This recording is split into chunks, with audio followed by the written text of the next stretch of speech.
سے لے کر شام تک ٹینشن، مصیبت، پریشانیاں، کیا ضرورت ہے اتنا کچھ لینے کے لیے؟ درود پڑھتے جاؤ، زندگی گزارتے جاؤ، زندگی سوکھی گزارو، زندگی اوکھی نہ گزارو، جو اللہ نے دے دیا اس پہ راضی ہو جاؤ، بس ٹھیک ہے۔ اگر کوئی لوگ تمہیں گالیاں دیتے ہیں، برا کہتے ہیں، کوئی بات نہیں، بلیا لوکی تینوں کافر کافر آکڑ، تو آہو آہو آہو۔ کوئی تکلیفیں دیتا ہے پھر بھی پریشان نہ ہو، رزق تھوڑا ہے تب بھی پریشان نہ ہو، زیادہ ہے پھر بھی ٹینشن نہ لو، اللہ کا شکر ہے، اللہ نے جس حال میں رکھا ہے۔ اور سنو، میں کہتا ہوں کہ یہ ٹینشن فری حدیث ہے۔ حضرت علی المرتضیٰ فرماتے ہیں جو اللہ کے دیے گئے تھوڑے رزق پہ راضی ہو گیا، اللہ قیامت کے دن اس کے تھوڑے عملوں پہ راضی ہو جائے۔ جو اللہ کے دیے تھوڑے رزق پہ راضی ہو گیا، اللہ قیامت کے دن اس کے تھوڑے عملوں پہ راضی ہو گیا۔ وہ خوش نصیب ہیں وہ لوگ جو اپنی زندگی کو اللہ کی رضا میں گزارتے ہیں۔ لَقَدْ خَلَقْنَا الْإِنسَانَ فِي كَبَدٍ، اس کو ہم نے مشقتوں میں رہتا زندگی بسر کرنے کے لیے پیدا کیا ہے۔ ساری زندگی اسی طرح گزرتی، تمام عمر طوفان سے کھیلتے گزری، تمام عمر طوفان سے کھیلتے گزری، نیا کے ڈوبنے کا ڈر بھی رہا، ساری زندگی اس کشمکش میں گزرتی ہے۔ یہ حقیقت انسان اگر قرآن کی اس فکر کے مطابق جو بتایا ہے سمجھ لے تو وہ حالات کی سختیوں کا مقابلہ کرنے کے لیے تیار ہوگا، گھبرا کر کے بیٹھ نہیں جائے گا۔ جن علاقوں میں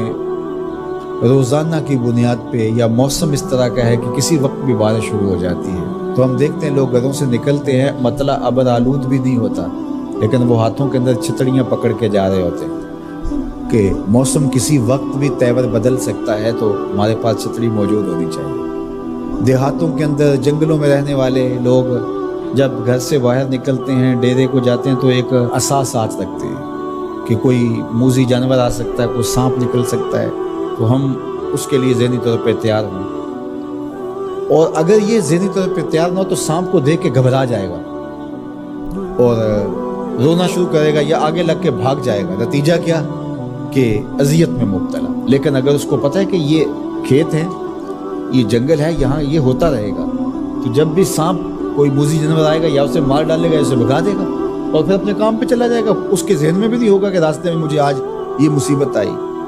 اسی طرح جس نے ہاتھ میں چھتڑی پکڑی ہے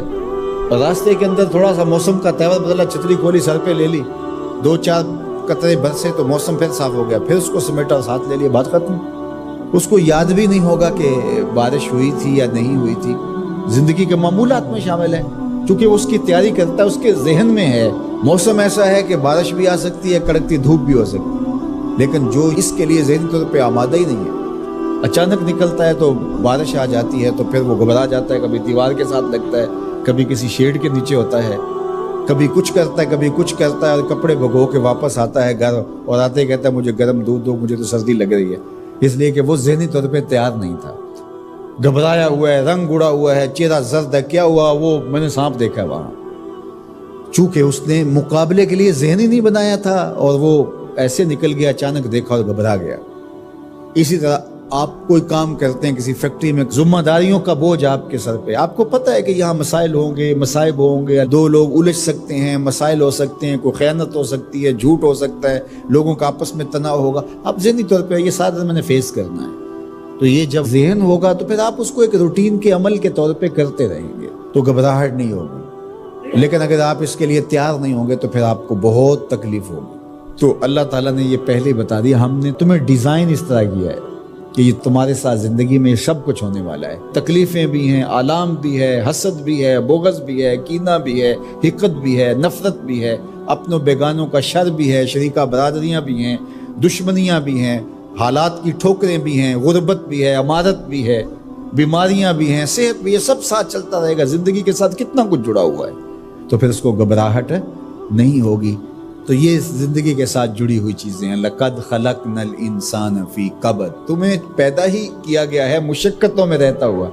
اذیتوں سے تمہیں گزرنا ہی پڑے گا، کشاکشی حیات کا مقابلہ کرنا ہی پڑے گا، دکھوں سے پالا پڑے گا تمہارا، ان دردوں سے بھی گزرنا پڑے گا، بلکہ ان آبلوں سے جی گھبرا گیا تھا، ان آبلوں سے جی گھبرا گیا تھا، دل خوش ہوا راستہ پرخار دیکھ کے۔ تو وہ تو پھر خوش ہوتا ہے بندہ مشکلوں کے اندر بھی، بندہ مومن کو تکلیفوں پر جو اجر دیا جاتا ہے اگر اسے پتہ چل جائے تو وہ آرزو کرے کہ تکلیفوں میں ہی رہو، میرے اور آپ کے آقا و مولا فرمایا جو شخص قرآن پڑھتا ہے اس کو اجر دیا جاتا ہے، اور جو قرآن پڑھتا ہے یتتعتع فیہ تو وہ اڑتا ہے، پھنستا ہے اور وہ اٹکتا ہے، لکنت آتی ہے، فرمایا اللہ اس کو دوہرا اجر دے گا۔ ایک تو اجر اس کو ملا جو قاریوں کی طرح فر پڑھتا جا رہا ہے، اور جو پڑھنا چاہتا ہے لیکن زبان عجمی ہونے کی وجہ سے لکنت پیدا ہوتی ہے تو اڑ کے پڑھتا ہے، تو اللہ ثواب بھی دوہرا عطا کرے گا۔ اللہ اکبر۔ تو یہ اللہ کا نظام ہے، تو وہ محروم نہیں رکھے گا۔ تو جو تکلیفیں پہنچتی ہیں، جو آلام آتے ہیں، جو اذیتیں آتی ہیں، اس کا میرے اللہ نے صلہ رکھا ہے۔